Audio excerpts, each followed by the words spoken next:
Gina, how would you describe gender mainstreaming, and can you give an example from the Pacific region of successful gender mainstreaming? Well, this experience I have in relation to gender mainstreaming comes from my work that I had undertaken with the Ministry of Women here in Fiji. And it was a gender mainstreaming project looking at the health ministry and the agricultural ministry. But essentially, gender mainstreaming is about looking at the way that decisions are made, as well as policies and programs, and trying to ensure that there is a gender perspective being undertaken either in that policy or that program. So it consists of a whole lot of components. One, of course, is having an advocacy element, making sure that there is a strong message that gender equality is a goal. Like if you're trying to address agriculture and you want to increase food production, are you considerate and taking into perspective both men and women into consideration into your programs, rather than seeing things as quite neutral or seeing things with a kind of a norm? Like, say, for example, if you think that if you're looking at agriculture and if you only sort of see farmers as male, and you don't take into consideration the contribution that women have made in relation to whether they helping with the cane cutting or the seedlings, or then you're missing out in terms of a program where you've been considerate in looking at the gender perspective. So it requires tools in terms of gender analysis. It also requires tools in terms of having a commitment to addressing gender inequality.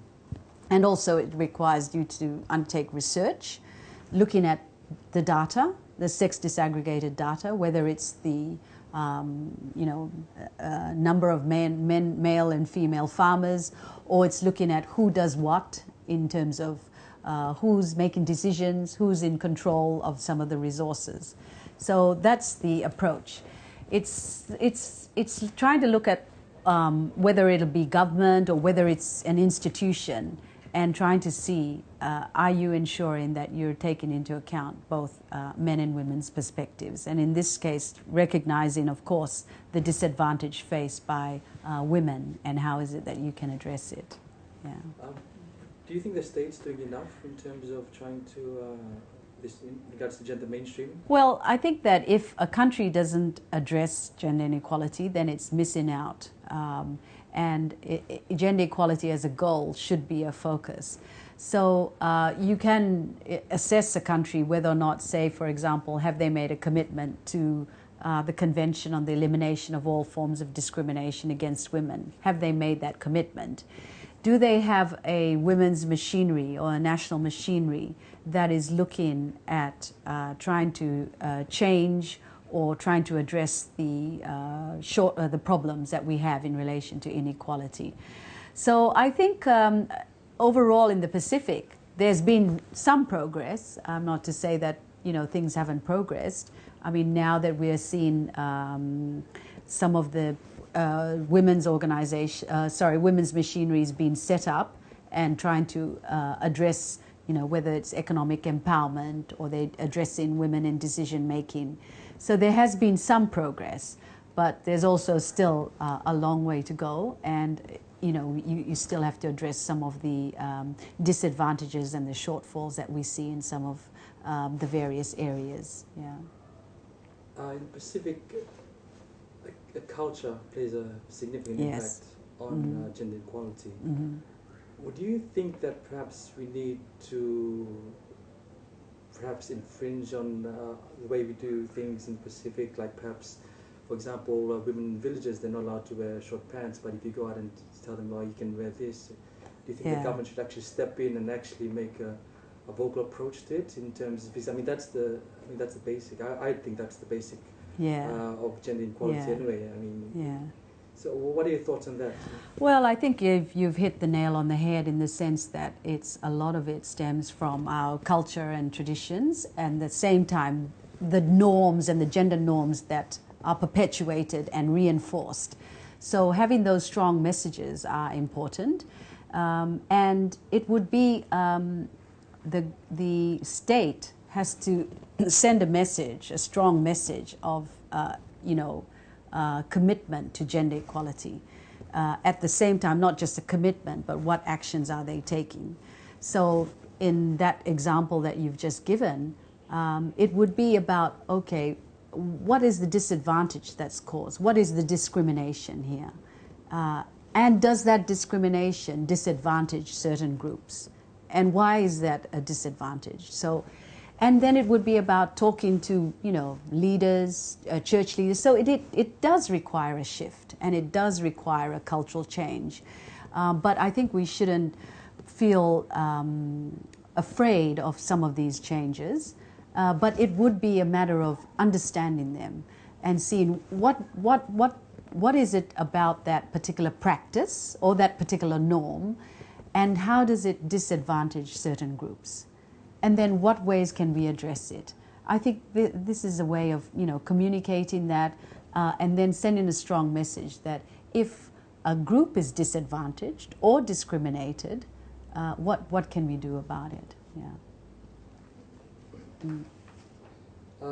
In our studies, we've learned different approaches to ensuring greater equality, the women in development, and the GAD approaches, empowering empowerment and agencies. Have you seen these different approaches being used in the Pacific and, for example, being used by government when developing legislation or policy?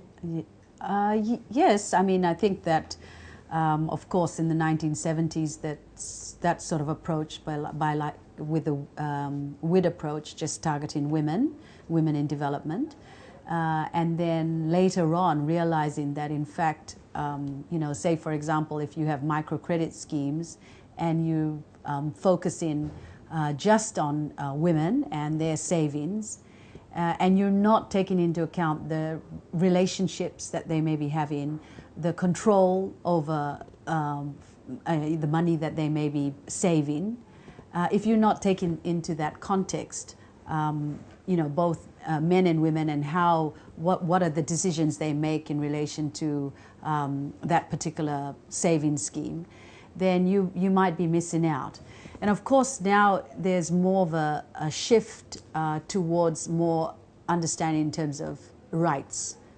It's more transformative. It's like, yes, you might have considered both men and women, and at the same time, how is it that you're now going to be considering transformation? What is the outcome that you're after? And at the same time, it's not sort of accepting that that's the status, that's the situation, but looking further as to how is it that you can be making some change so that you have an end result that ensures both men and women's rights are protected, and at the same time that their rights are fulfilled, and that you've got a good outcome, that the outcome that you're wanting to get at is being realized. Yeah. And have the changing approaches made a very noticeable difference in the move towards greater gender equality? Well, I think you have to celebrate some of the small successes. When we undertook the gender mainstreaming with Health Ministry and the Agriculture Ministry, one area which the group was able to make a change was to look at the government's template in relation to spending, the expenditure template, as well as the proposal template, and it asked a simple question about what is the impact of men and women. So it's a small change, but it's at least asking the question. You're trying to change you're trying to change the structure. So you're getting people to say, okay, they've asked the question, and then because they've asked the question, you're having to do the analysis. You're having to ask, okay, in paid employment, how many men and how many more women? Are there more men in paid employment?